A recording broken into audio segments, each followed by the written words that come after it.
Investors and newcomers. Bitcoin is falling below the 100,000 mark. XRP is falling below the $3 mark. Why this is a good thing and why you shouldn't panic.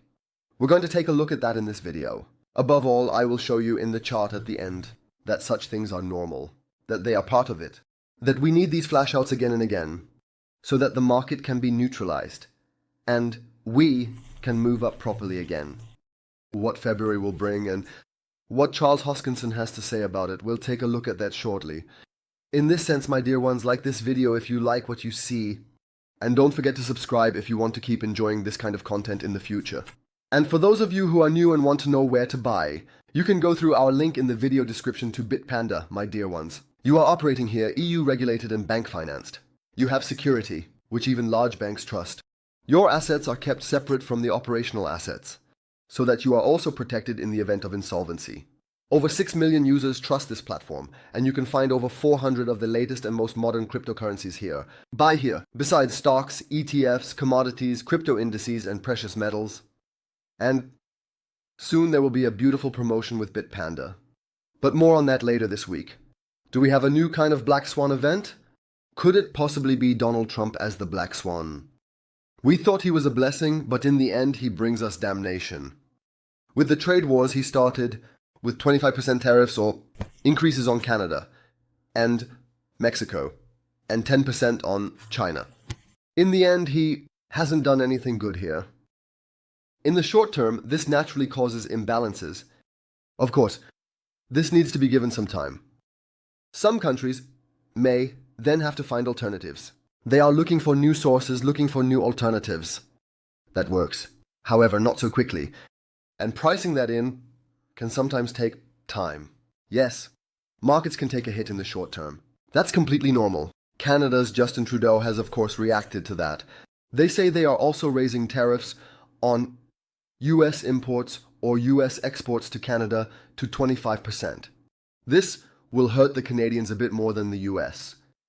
Because in 2022, US exports to Canada still amounted to 17%. However, the exports from Canada to the US amount to 74%. This means that this blow hits Canada much harder than the US. The USA has an economy that is 10 times larger than that of Canada. And when you look at it in euros or dollars, it's about trade. From Canada to the US amounts to 438 billion. And the 17% from the US amounts to 308 billion in exports, ultimately from the US to Canada. That also means here, when you look at the pure dollar figures, Canada is also at a disadvantage. And it's just hard. If they are already doing 74% of their exports to the US, just like that, and really quickly new suppliers, that's not going to be easy. It will hit Canada much harder than the USA. And Trump knows that too. And I think he wants to bring them to their knees. To possibly think about it after all, whether it is not the 51st, want to become a state of the USA. I don't actually think it will happen, but it's crazy. Who knows? Maybe he really wants to bring Canada to its knees that badly, that they might eventually give in.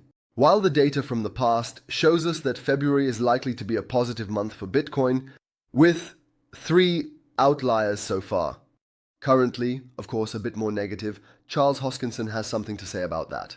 Because he says in one of his videos, February is going to be a really crazy month. You'll see, he says here with his finger. What exactly does he mean by that? He couldn't mention that. We know for sure that he is one of the advisors, or rather, one of the leading figures when it comes to crypto, and also has direct contact with Donald Trump. And the question that arises here is, what kind of information is supposed to come in February that make us feel so positive and that are crazy? Will it affect Cardano, XRP, HBAR, Algorand, so the American coins, or will it be some other info? Didn't he say here, let's wait and see. Maybe February will still be crazy after all. And this is now being heavily shared by the Solana army on X. And they say, see, it's damn Solana. They have 30 million Solana. Send to Wintermute to bring the price down, to liquidate long positions. On the other hand, Coinbase has about the same amount, US dollars. in stablecoins sent to Wintermute to ultimately buy Solana to buy the dip. And it's not just with Solana, but they're doing it with Bitcoin, with Ethereum, with XRP. They're doing this with many big projects, my dear ones. So it's not just Solana. But that's just how the market works. The big players know exactly how they can move prices with the liquidity they have to liquidate various long or short positions, depending on whether you're moving the market up or down. And we just have to learn to ignore these short-term movements and recognize the long-term picture. If you get lost in these short-term small chart patterns here, then will one come out of this market as a loser? Completely different when you start to see the big picture. And as we can see, some of the neon yellow areas have already been liquidated here. Just before new, strong, highly leveraged, long positions have been created. Let us continue to sink into the 97,000 mark, then these longs will also be liquidated. Extremely leveraged long positions are already forming. Here above at the 101,000 mark, as we can see, it's getting increasingly yellow here. Above the 103,000 mark, there would also be some short positions are being liquidated. So I don't think there's anything unusual about this. It's just part of it. We need liquidation so that the market can recover, so that we can regain balance and we can rise back to a normal state. If we connect the gun boxes from peak to peak, from the 2013 peak to the 2017 peak, then we see something interesting here in the last phase, in the last 75%. You know that the Fibonacci numbers of 38.2, 38.2 and 1, and 61.8 are very important. And those were always the areas where, in the middle, there, ended up being stronger pumps. As we can see, there are always corrections in between. But in this last phase, in the last 25% up to the peak, we notice that a beautiful pump always occurs at 38.2 and 61.6. Shall we take a look at the next peak? From 2017 peak drawn up to the 2021 peak. And if we also take a look at the last 25%, starting from the 75% mark, we can already see some interesting movements, my friends. Yes, here too we can see that a pump movement has occurred at 38.2. One could also say from here to there, with a small correction in between. But yes, that's a pump. And starting from 61.8, 61.8%, we also see a beautiful pump movement towards 75%. Here too, there are always slight corrections in between. But overall, we definitely see that it's an upward movement. So what can we assume about the current trend? Based on the assumption that we will set the peak sometime in October 2025.